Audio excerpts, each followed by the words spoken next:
আসসালামু আলাইকুম বন্ধুরা, আশা করি সবাই ভালো আছেন। আপনাদের সবাইকে আবারও সহজ টিপসে স্বাগতম।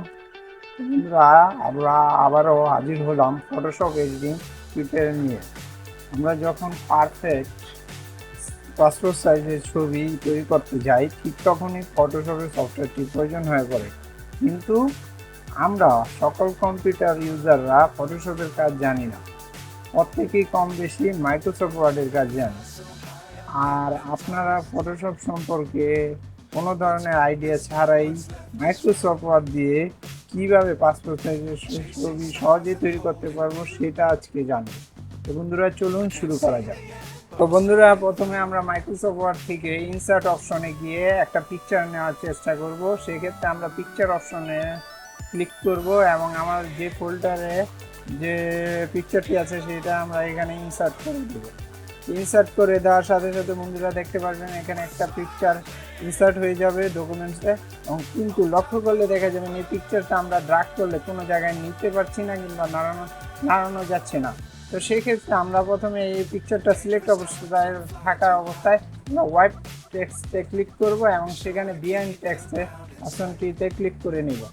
এবং ক্লিক করার সাথে সাথে বন্ধুরা দেখতে পাচ্ছেন আমরা এটারে এই ছবিটাকে এই ডকুমেন্টস থেকে বিভিন্নভাবে মুভ করতে পারছি। এই ছবি করে নেব এবং আমি আমার ডকুমেন্টসটা একটু বড় করে নিই এবং মুখ থাকা অবস্থায় আমি এই ছবিটাকে একটু ক্রপ করব। ক্রপ করার ক্ষেত্রে আমরা আমাদের উপরে ডান পাশে যে ক্রপ অপশনটি দেখতে পাচ্ছি সেখানে ক্লিক করব। ক্লিক করার সাথে সাথে এখানে ক্রপ করার কিছু অপশন চালু হয়ে যাবে। তো সেক্ষেত্রে বন্ধুরা আমরা নিচের থেকে একটু উপরের দিকে উঠিয়ে নিই ছবিটা এবং বাম পাশ থেকে একটু কমিয়ে নিই। তো বন্ধুরা, এই ক্ষেত্রে আমার লক্ষণীয় বিষয় হচ্ছে বন্ধুরা, যখন পাসপোর্ট সাইজের একটা ছবির বডি যতটুকু থাকে আপনারা সেই অনুযায়ী রেখে ছবিটাকে ওই বর্ডার অনুযায়ী রেখে কিবোর্ড থেকে এন্টার বাটনটি চাপবেন। চাপার সাথে সাথে বন্ধুরা দেখতে পাচ্ছেন ছবিটি সুন্দরভাবে ক্রপ হয়ে একটা বডি শেপের পাসপোর্ট সাইজ আকারের মতো এ অনুযায়ী সেট হয়ে যাবে। বন্ধুরা, এই ছবিটাকে এখন আমরা যদি কোনো কারণে আমাদের কারেকশন করার দরকার প্রয়োজন পড়ে, সেই ক্ষেত্রে আমরা এই কারেকশন অপশনে ক্লিক করে এখান থেকে শার্পন এবং সাবস্ট্রাক্ট কিছু বাই ডিফল্ট সেট করা থাকে। সেক্ষেত্রে আপনাদের পছন্দ অনুযায়ী ছবিটি সিলেক্ট করে এখান থেকে আপনারা সুইটেবল অনুযায়ী আপনাদের ছবিটি পারফেক্ট অনুযায়ী সাজিয়ে নিতে পারবেন। তো এখানে বা আপনার যেটা পছন্দনীয় আপনার মনে হচ্ছে আপনার ছবিটির সাথে এটা অ্যাডজাস্ট করছে সেই অনুযায়ী আপনার সিলেক্ট করে নেবেন। কিংবা আপনার যদি এই অপশনগুলো আপনার পছন্দ না হয় সেক্ষেত্রে আপনার পিকচার কারেকশন অপশনে সিলেক্ট করে আপনারা এখান থেকেও কন্ট্রাস্ট, ব্রাইটনেস, সফটওয়্যার আপনারা কমিয়ে বেশি বাড়িয়ে আপনারা আপনার ছবিটিকে সুন্দর পারফেক্ট করে নিতে পারবেন। এখানে কন্ট্রাস্ট বাড়িয়ে করতে পারেন কিংবা ব্রাইটনেস বাড়িয়ে করতে পারেন। তো আপনারা আপনার অনুযায়ী পছন্দ অনুযায়ী এটা কম বেশি করে পারফেক্ট করে নেবেন।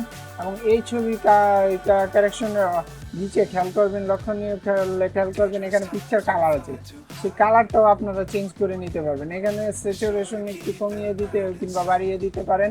সেক্ষেত্রে ছবিটা আপনার একটা সাইজে আসবে এবং এখান থেকে টেম্পারেচারও একটু কমিয়ে বাড়িয়ে দিতে পারেন। তো বন্ধুরা, আপনারা আপনাদের চয়েস অনুযায়ী আপনার পছন্দ অনুযায়ী আপনার যেটা অনুযায়ী দরকার সেই অনুযায়ী আপনারা সেট করে নেবেন। আমি এখানে এই অবস্থায় রেখে ক্লোজ করলাম। তো আরেকটি বিষয় লক্ষ্য করলে খেয়াল করবেন বন্ধুরা, এই ছবিটি অনেক সময় পাসপোর্ট সাইজে আমাদের বর্ডার প্রয়োজন হয়ে পারে। তো সেক্ষেত্রে আমরা ছবিটির উপরে বর্ডার দিতে গেলে আমরা এই অপশনটিতে ক্লিক করব। দেওয়ার সাথে সাথে এখানে বিভিন্ন ধরনের বাই ডিফল্ট আমরা বর্ডার দেখতে পাবো। তা আপনারা আপনাদের চয়েস অনুযায়ী বর্ডার নিয়ে নেবেন। এখান থেকে আমি আমার একটা এই বর্ডারটা আমি নিয়ে নিলাম, ক্লিক করলাম। তো সাথে সাথে আমার ছবিটার সাথে বর্ডারটা অ্যাড হয়ে গেল। তো এই ক্ষেত্রে বর্ডারটা অনেক সময় আপনারা বন্ধুরা অনেক সময় এই কালো বর্ডারটাকে একটু হালকা করতে চান। তো সেই ক্ষেত্রে এই বর্ডারটা কালো নেওয়ার জন্য হালকা করার জন্য আপনারা পিকচার বর্ডার অপশনটিতে ক্লিক করবেন। এখান থেকে আপনারা আপনাদের পছন্দ অনুযায়ী সেই কালারের বর্ডার দিতে পারবেন। আমি এখানে হালকা করার জন্য উপরে মাউসটা ড্রাগ আকারে নামানোর সাথে সাথে একটা কালার দেখতে পাচ্ছেন বন্ধুরা। এইভাবে আপনারা বর্ডার কম বেশি কালার করে নিতে পারবেন। আমি এই অবস্থায় রেখে এ পর্যন্ত বর্ডার নিলাম। এবং আরেকটি গুরুত্বপূর্ণ বিষয় হলো বন্ধুরা, এই ছবিটাকে একটা পাসপোর্ট সাইজ আকারে নিতে হবে। আমরা সাধারণত জানি পাসপোর্ট সাইজের একটা স্ট্যান্ডার্ড মাপ হলো 1.9 থেকে 2 ইঞ্চি পর্যন্ত, 1.9 থেকে 2 ইঞ্চি পর্যন্ত। তো আমরা সেই অনুযায়ী এখানে ডান পাশে একটা হাইট এবং ওয়াইডের ঘর দেখতে পাচ্ছি। সেখানে আমি এখানে হাইটের মধ্যে 2 ইঞ্চি দিয়ে এন্টার চাপবো। চাপার সাথে সাথে বন্ধুরা দেখতে পারবো অটোমেটিকলি এটাতে ভয়েস নিয়ে নেবে। তা আমি 2 দিয়ে এখন কিবোর্ড অপশন থেকে এন্টার চাপবো, সাথে সাথে আমার ছবিটা পাসপোর্ট সাইজ আকারে হয়ে গেল। তো এইখান থেকে আমরা ছবিটা একটা পেজে আমার ডকুমেন্টস পেজে সেট করি। তো সেক্ষেত্রে আমি ছবি পেজটা ডকুমেন্টসটা একটু ছোট করে নিই। তো বন্ধুরা, এই ক্ষেত্রে আমি ছবিটাকে শিফট এবং কন্ট্রোল, কিবোর্ডে শিফট এবং কন্ট্রোল অপশন ধরে একসাথে চেপে, শিফট এবং কন্ট্রোল অপশন একসাথে চেপে ছবিগুলো কপি করতে পারি। কপি করার সাথে সাথে বন্ধুরা আমরা এই পাশে নিয়ে ব্যাক করে মাউস নেওয়ার সাথে সাথে আমার ছবিটা কপি হয়ে এই পাশে আসছে। এইভাবে আমরা ছবিগুলো কপি করে নিতে পারি। এবং এই ছবির থেকে কিবোর্ড থেকে আবার যদি আমরা কন্ট্রোল ধরে ছবি সিলেক্ট করি, এইভাবে ছবিগুলো আমরা সবটি সিলেক্ট করে আবার একই অবস্থায় শিফট এবং কন্ট্রোল ধরে আমরা নিচে ড্র্যাগ করে নিয়ে ছবিটি কপি করে নিতে পারি। তো বন্ধুরা, এইভাবে আমরা কপি করে নিয়ে আমরা আমাদের A4 সাইজের কাগজের মধ্যে যতটুকু ছবি অ্যাডজাস্ট হয় সেগুলো সম্পূর্ণ ছবিটা অ্যাডজাস্ট করে নিব। এবং এখান থেকে প্রিন্ট অপশনে গিয়ে আমরা ছবিগুলো প্রিন্ট করে নিতে পারবো। তো সেক্ষেত্রে প্রিন্ট অপশনে ক্লিক করার সাথে সাথে এইভাবে দিয়ে ডকুমেন্টসে দেখতে পাবো। এবং এই প্রিন্টার অপশন থেকে আপনাদের ছবি প্রিন্টারে যে প্রিন্টার ইউজ করছেন সেই প্রিন্টারটা সিলেক্ট করে দিয়ে প্রিন্ট অপশনে ক্লিক করার সাথে সাথে আপনারা ছবিগুলো পাসপোর্ট সাইজে প্রিন্ট হয়ে যাবে।